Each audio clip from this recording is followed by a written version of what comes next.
For this video, we are going to look at the running stitch, which is a very basic stitch that you can use.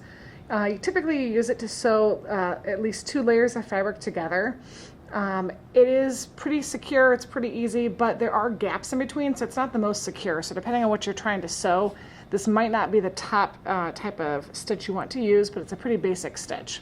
So I have my card here. I went ahead and punched out holes real quick with it so it makes it easier. Obviously for fabric you wouldn't have to do this, but we're just practicing our stitches here. So we're going to follow the pattern going up on 1, down on 2, up on 3, down on 4, going all the way across. Again, this is called the running stitch. Find this first spot here. So you're going to go, your thread sure to be in your needle here, go up through the first hole, and we're going to go down through the second hole. And that's one of your first stitches there. Okay, now typically when you are going to be sewing on fabric, you would not use tape. I went ahead and just taped down my tail so it wouldn't come through.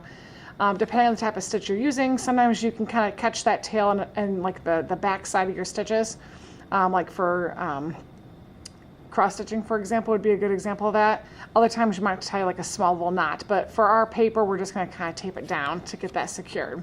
So I went up on the first dot, down on the second dot. I'm going to go up on the third. Go over so I can see the hole here. Up on the third, down on the fourth, and you're going to keep this pattern going all the way across. Now I have to flip my card over because I can't really see where the holes are at here, but I want you to keep going. So up on the odd numbers technically on this one, down on the even numbers.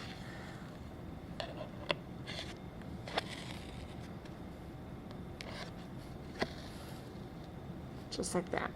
So that is an example of a running stitch, and as you can tell there's little gaps in between our stitches. That's why I said this isn't the most secure stitch to use, but it is pretty quick if you want to sew 2 pieces of fabric together.